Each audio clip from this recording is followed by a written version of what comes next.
Assalamualaikum warahmatullahi wabarakatuh. Perkenalkan, saya Ari Kurniawan dari Universitas Bina Sarana Informatika Kampus LIPI. Di sini saya akan mempresentasikan dampak teknologi informasi dan komunikasi. Informasi teknologi yang diambil dari Information Technology Training Package (ICI) 99 bahwa industri teknologi informasi didefinisikan sebagai pengembangan teknologi dan aplikasi dari komputer dan teknologi berbasis komunikasi untuk memproses, penyajian, mengelola data, dan informasi, termasuk di dalamnya pengembangan hardware software yang berhubungan dengan komputer. Selanjutnya, ada dampak negatif dari penggunaan teknologi informasi dan komunikasi. Yang pertama yaitu terasing dari lingkungan. Terasing dari lingkungan yang dimaksud adalah seorang pengguna komputer memiliki kecenderungan untuk mengisolasi dirinya karena ia akan berlama-lama di depan komputer. Hal ini mengakibatkan interaksi akan semakin berkurang dengan masyarakat di sekitarnya. Yang kedua adalah meningkatkan kejahatan di dunia maya. Perkembangan dunia maya atau internet ternyata memunculkan model kejahatan baru yang memanfaatkan kelemahan sistem komputer untuk mencari keuntungan diri sendiri dan merugikan orang lain. Yang ketiga, dapat merusak moral. Seringkali di internet menjumpai materi-materi yang berbau pornografi. Apabila diakses oleh pengguna yang tidak tepat dan belum dewasa, justru akan menimbulkan dampak buruk dan berpotensi merusak mental dan moral seseorang. Yang keempat, dapat menciptakan kesombongan diri. Media komputer merupakan teknologi baru dengan harga yang masih relatif mahal. Hanya orang-orang tertentu dapat memilikinya. Kadangkala orang yang memiliki komputer merasa status sosialnya lebih tinggi, lebih pintar, lebih kaya, dan lebih modern. Akan tetapi, hal yang sebaliknya juga dapat terjadi. Orang tidak memiliki komputer akan merasa minder dan rendah diri. Yang kelima, dapat mengganggu kesehatan. Kesehatan manusia dapat terganggu oleh penggunaan komputer yang tidak tepat. Gangguan kesehatan sering terjadi pada mata karena bekerja di depan komputer yang lebih lama. Yang keenam yaitu meningkatkan jumlah pengangguran. Dengan adanya teknologi komunikasi yang semakin berkembang, maka tenaga manusia lama semakin tergeser oleh komputer. Yang ketujuh itu menurunnya kemampuan berpikir.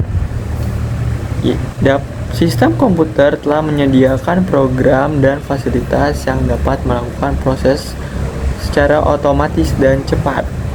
Para pengguna cukup memasukkan data dan hasil langsung dapat diperoleh. Selanjutnya ada dampak positif dari penggunaan teknologi informasi dan komunikasi di bidang pendidikan. Di bidang pendidikan yang dimaksud memudahkan akses dan fleksibilitas belajar. Berkat teknologi, pendidikan menjadi lebih mudah. Bisa dilaksanakan di mana saja, memungkinkan orang untuk belajar tanpa hambatan waktu dan jarak. Teknologi juga memungkinkan adanya inovasi dalam metode pengajaran, mempercepat akses terhadap informasi, dan meningkatkan transparansi dalam pendidikan. Hal ini membantu transformasi ilmu pengetahuan kepada peserta didik akibat kemudahan akses informasi dan memungkinkan akses yang lebih cepat oleh banyak orang. Selanjutnya, dampak positif teknologi di bidang sosial dan budaya. Yang pertama, memudahkan pola komunikasi, yaitu teknologi memungkinkan lebih mudah untuk berkomunikasi dan menjajahkan wilayah dengan orang di berbagai daerah dan negara, sehingga memudahkan pola komunikasi dan meningkatkan kesadaran budaya. Yang kedua, dapat membantu proses sosialisasi hak asasi manusia.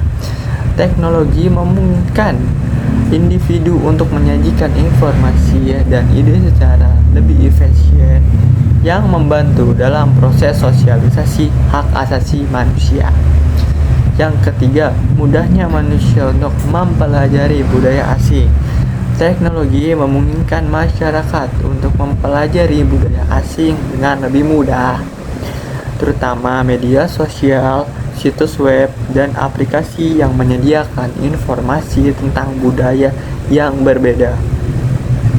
Lalu yang terakhir, dapat meningkatkan kesejahteraan masyarakat, yaitu kemudahan dalam mengakses informasi dan dukungan sosial dari teknologi membantu masyarakat dalam meningkatkan kesejahteraan mereka, terutama di negara-negara berkembang. Selanjutnya, dampak positif di bidang perniagaan dan perdagangan. Yang pertama, membuka peluang bisnis baru. Yang kedua, pertumbuhan ekonomi yang semakin tinggi. Lalu dapat terjadinya industrialisasi, menjamurnya bisnis berbasis internet, produktivitas dunia industri semakin meningkat, konsumen tidak perlu mendatangi toko untuk mendapat bahan barang. Lalu pembeli dapat menghemat waktu dan biaya transportasi dalam berbelanja. Konsumen juga mempunyai lebih banyak pilihan karena dapat membandingkan semua produk yang ada di internet.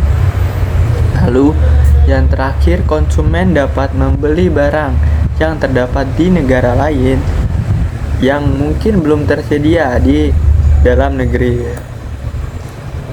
Selanjutnya, dampak positif di bidang pemerintahan. Yang pertama yaitu dapat mendorong tumbuhnya proses demokrasi. Yang kedua, meningkatkan kualitas dan kuantitas layanan publik. Yang ketiga, meningkatkan layanan kepada masyarakat. Yang keempat, dapat meningkatkan hubungan antara pemerintah dengan dunia usaha dan masyarakat karena informasi lebih mudah didapat.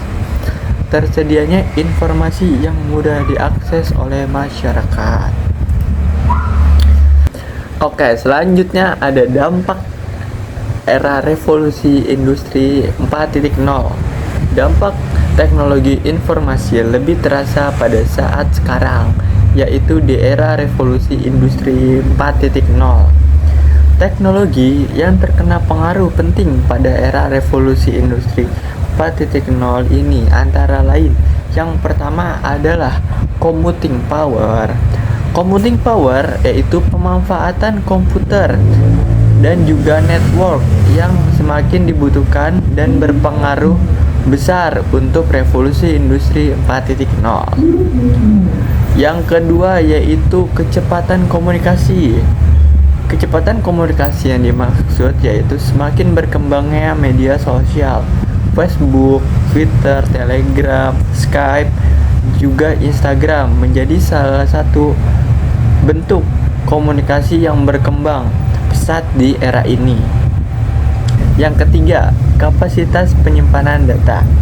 Revolusi industri mengharuskan perkembangan penyimpanan data semakin besar, dikarenakan data berperan penting untuk berkembangnya teknologi.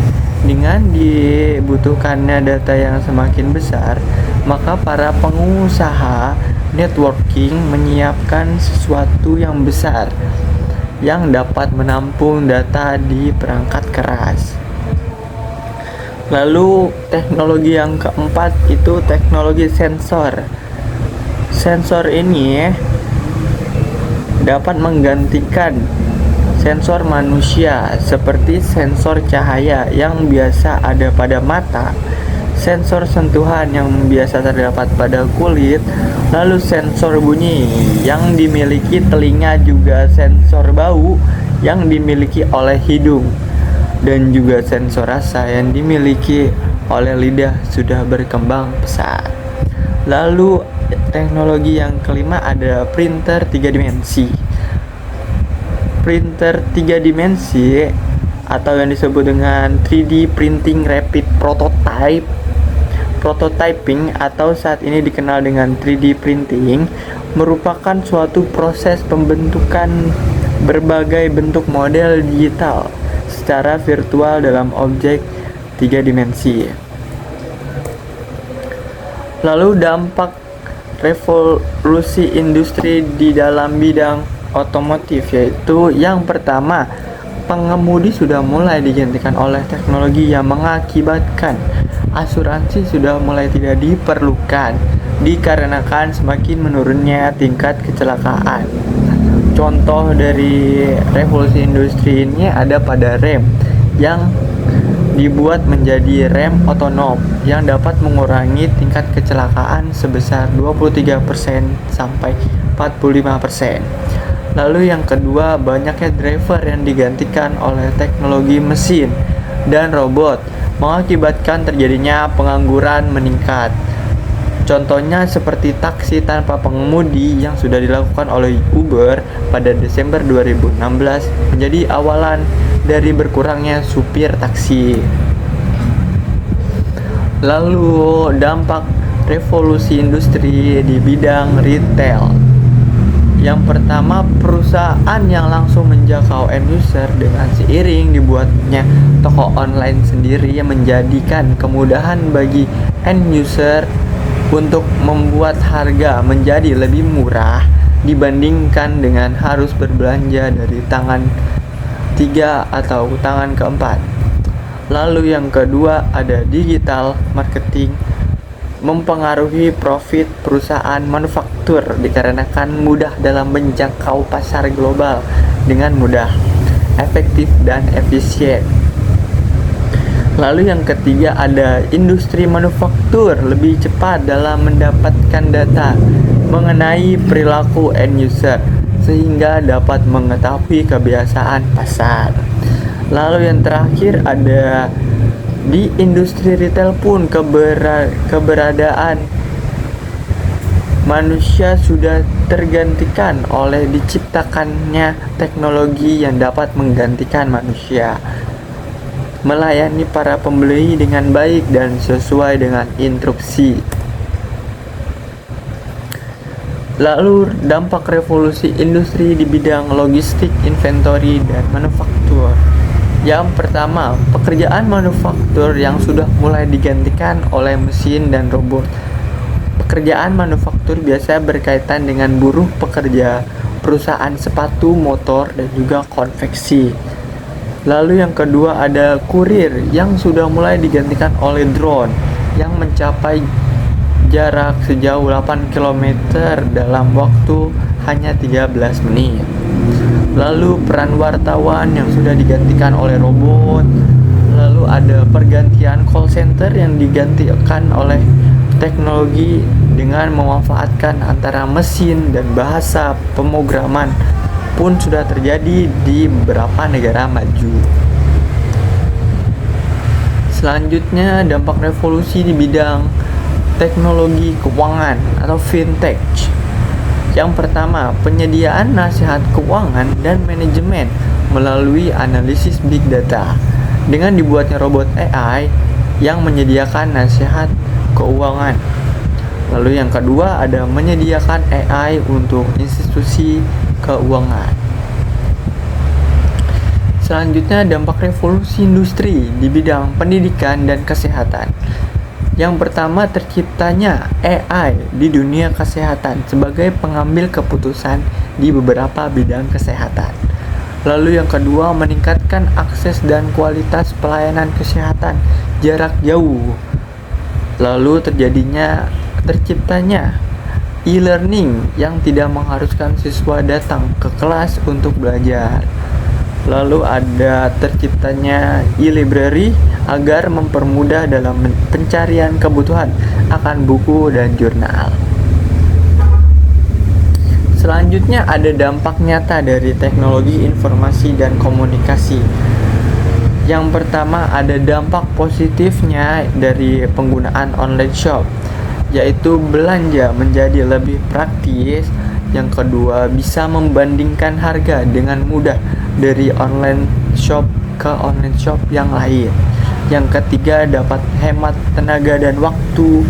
Yang keempat, bisa mendapatkan barang dari mana saja, dari luar kota bahkan luar negeri. Yang kelima, harga barang biasanya lebih murah dari toko-toko offline. Yang keenam, dapat membantu perekonomian pedagang kecil. Dari dampak positif selalu pasti ada dampak negatif dari penggunaan online shop. Yang pertama, kualitas barang tidak sesuai dengan gambar. Lalu yang kedua, barang yang diterima cacat atau rusak ketika barang dalam pengiriman. Yang ketiga, tidak bisa membedakan barang asli atau tiruan. Yang keempat, sering terjadi penipuan. Setelah uang ditransfer, barang tidak diterima. Yang kelima, menimbulkan perilaku konsumtif. Yang keenam, rentang aksi pembobolan rekening jika pembayaran dilakukan melalui internet. Mungkin sekian dari presentasi saya, kurang lebihnya mohon maaf. Wassalamualaikum warahmatullahi wabarakatuh.